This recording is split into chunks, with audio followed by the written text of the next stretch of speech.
చెవులలో ఏమైనా ఉంటే అవి కూడా కొంచెం తీసుకొని వినరా నాయన. పవన్ కళ్యాణ్ పెంపుడు కుక్కలు వినాలి ఇవన్నీ, ఏం చేసిండు ఏందనేది. గుండెపోటుతోని చనిపోయిండు. ఈ మధ్యలో కొన్ని నెలల కింద గుండెపోటుతోని చనిపోయిండు. ఈ కుటుంబాలు తెలంగాణ వచ్చిన క్రమంలో వీళ్ళని జ్ఞాపకం చేసుకోవాల్సిన అవసరం ఉంది. సజీవ సాక్ష్యం 69 ఉద్యమంలో చనిపోయినటువంటి కుటుంబాల సజీవ సాక్ష్యం. ఎవరు, ఏ తల్లి లేదు, ఏ తండ్రి లేడు, ఒకడే ఒక తల్లి, షేక్ ఫకీర్ తల్లి. మొత్తం 369 మందిలా ఈమె ఒక్కదే బ్రతుకున్నది. ఈమె కూడా పెత్తనం చాలా వచ్చింది. ఈయన యాకూబ్ పాషా, బహుశా మీరు అందరికి కూడా తెలిసి ఉంటది చాలా. ఈయన యాకూబ్ పాషా మొన్న చనిపోయిన ఫకీర్ సాబ్ ఫోటో కూడా ఉన్నది ఇక్కడ, అది పాతది. ఇది షేక్ ఫకీర్ ఫోటో. జంజి చంద్రమౌళి గారి కుటుంబ సభ్యులను కూడా పిలుద్దామనే ప్రయత్నం చేసినాము, కానీ వాళ్ళు రాలేకపోయినరు. ఆ 4 కుటుంబాలది కూడా ఇయాలటికే ఎక్కడ వేసిన కొంగడు అక్కడ లెక్కనే ఉన్నది. ఇలా వీళ్ళ త్యాగాల, ఈ కుటుంబాల వీళ్ళు చేసినటువంటి, వీళ్ళు పడ్డటువంటి బాధలు ఇంకెవరు పడి ఉండరు, ఆ కుటుంబాలు పడినటువంటి బాధలు. అందుకే ఇలా కళాకారుల గురించి కూడా వాళ్ళకి ఏం ప్రణాళిక ఏమున్నదో నేను మళ్ళీ మాట్లాడేటప్పుడు చెప్తా. దండం జై తెలంగాణ. ఇవి సాక్ష్యాలు. ఇవి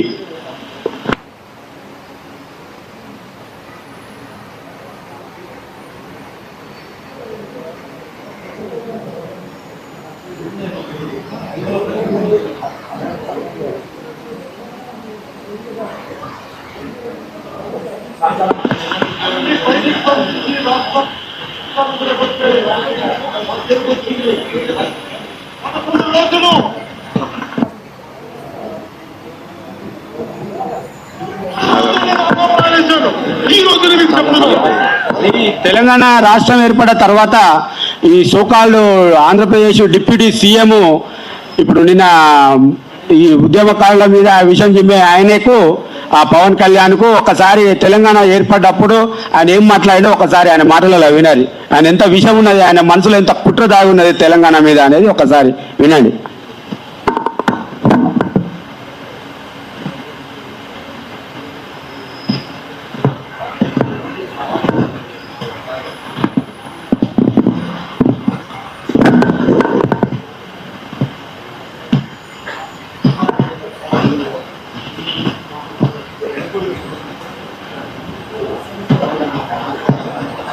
రక్తాలు చెలా కొట్టి అన్ని బయటికి పంపించి రాష్ట్రాన్ని విడగొడితే నాకు ఏడుపు వచ్చింది. 11 రోజులు, ఒక్క రోజు కాదు, 2 రోజులు కాదు, 3 రోజులు కాదు, 11 రోజులు నేను అన్నం మానేశాను. ఈ రోజున మీకు చెప్తున్నాను నా బాధ.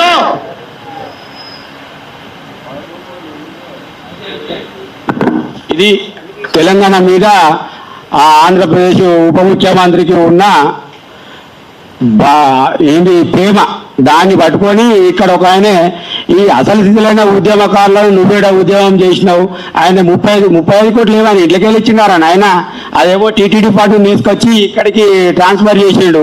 2 కోట్లు అంటే ఉదు తుఫాన్ వచ్చినప్పుడు మా విజయ వెంకట సామన్న కూడా బొచ్చడి పైసలు ఇచ్చాడు. అట్లా తుఫాన్లు అట్లాంటివి వచ్చినప్పుడు ఇక్కడ నుంచి కూడా విరాళాలు సేకరించి మస్తు పైసలు ఇస్తారు, అవేమో ఇచ్చిండు. ఇక్కడ ఆయన సినిమాలు ఉంటే మొత్తం ఆయన సినిమాలు నడిచేది మొత్తం నైజాం లేరా పిచ్చోడా, నా మాత్రం నీకు తెలియజేయా ఏం పాడలేదా? మనం చూసే పైసలు ఇక్కడ ఈ నైజామాలు చూసే పైసలలో వాడి ఇచ్చినవి మనం తీసుకున్నాయండి. ఏమైనా అమరుల కుటుంబాలకు ఇచ్చినట్టు 2 కోట్లు ఇచ్చిండు, 35 కోట్లు ఇచ్చిండు. 35 కోట్లు ఆయనే ఇవ్వలేదు, ఆ టీటీడీ ఫండ్లకి వెళ్ళి ఇటు ట్రాన్స్ఫర్ చేయించిండు. ఆ టీటీడీలో మనోళ్ళు ఆ హుండీలలో బొచ్చడి పైసలు ఇస్తారు అక్కడికి పోయిన కాడ. అట్లాంటిది నువ్వు ఓ నికాసైన తెలంగాణ ఉద్యమకారుని పట్టుకొని రారా పోరా మీకు మాట్లాడిన ఒక ఇంకిత జ్ఞానం లేని ఒక వెధవ, ఒక తెలంగాణ ద్రోహి కోసం, నీ చిల్లర ప్రజల కోసం తెలంగాణ చరిత్రను వక్రీకరించే ఈ విషంజిముడు కార్యక్రమాలు బంద్ చేయాలని చెప్పి ఇక్కడి నుంచి మేము హెచ్చరిస్తున్నాము. ఇప్పుడు తెలంగాణ కోసం అమరుడైన ఒక అన్న వాళ్ళ భార్య మాట్లాడుతుంది. అన్న గురించి ఒక 2 మాటలు.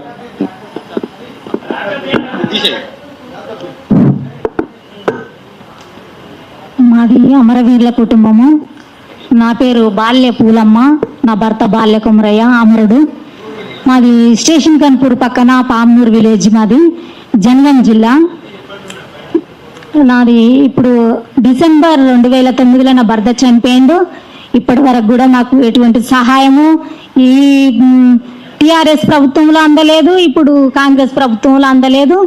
అప్పటి నుంచి ఇప్పటి వరకు మా బాగోగులంటూ చూసుకుంటే ఈ పృథ్వీరాజు సారే మాకు చూసుకుంటుండు.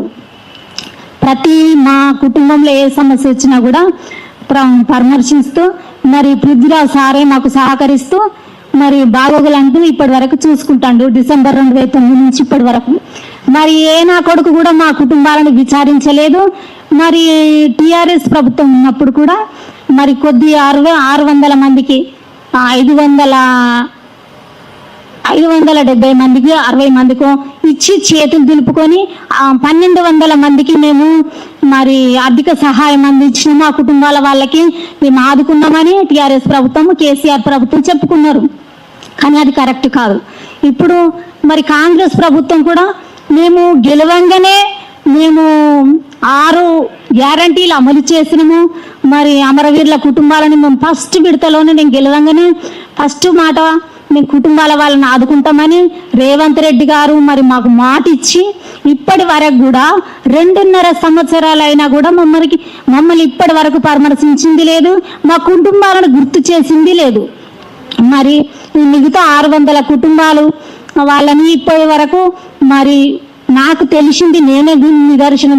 ఎందుకంటే పృథ్వీరావు సార్ గారు ఇప్పటి వరకు ఈ 1200 మందికి ఏదో విధంగా ఏ కుటుంబానికైనా ఏదో విధంగా ఈ 1200 మందికి సహాయం చేస్తూనే ఉన్నాడు.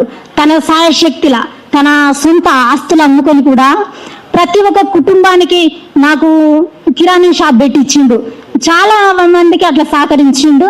కొందరికి అనారోగ్యంతో ఉంటే కూడా ఆపరేషన్లు చేయించిండు. ప్రతి కుటుంబానికి 1200 మందికి సహాయం చేస్తూనే ఉన్నాడు ఇప్పటి వరకు కూడా. అప్పుడు 69లో చనిపోయిన తొలి దశ ఉద్యమకారులకు కూడా వాళ్ళకు కూడా పింఛన్లు ఇప్పటి వరకు ఇస్తూనే ఉన్నాడు పింఛన్ల రూపంలో. మరి ఈ ఇట్లా చేస్తూ ఉన్న సార్ గారి మీద ఇట్లా అబండాలు వేయడము మరి ఆంధ్ర పాలకులకు ఇది కరెక్ట్ కాదని నేను హెచ్చరిస్తుంది సభాముఖంగా. ఎందుకంటే మరి ఈ ఆంధ్ర పాలకులు మరి మా కుటుంబాల వాళ్ళకి ఏమైనా సహాయం చేసిండ్లా? తెలంగాణను దోసుకొని తిన్నది కాక కన్ని తరిమినాక కూడా ఇంకేమన్నా తెలంగాణ ప్రజల మీద ఎందుకు ఈ ఆరోపణలు చేస్తున్నారని నేను హెచ్చరిస్తున్నా. మరి తెలంగాణ నాయకుల మీద కానీ అధికారుల మీద కానీ మా చిన్నారుల నుంచి పెద్దల వరకు కానీ అధికారం ప్రతి ఒక్కరి మీద ఏ అబండాలు వేయడానికి మీకు హక్కు అధికారం కూడా లేదని హెచ్చరిస్తున్నా. ఎందుకంటే మీరు ఏమి చేసిండ్రు, మా కుటుంబాల వాళ్ళకి ఏం చేసిండ్రు, మీరు ఏం సహాయం చేసిండ్రు? 35 కోట్లు సహాయం చేసినాము తెలంగాణ ప్రభుత్వానికి అంటాడు. ఏది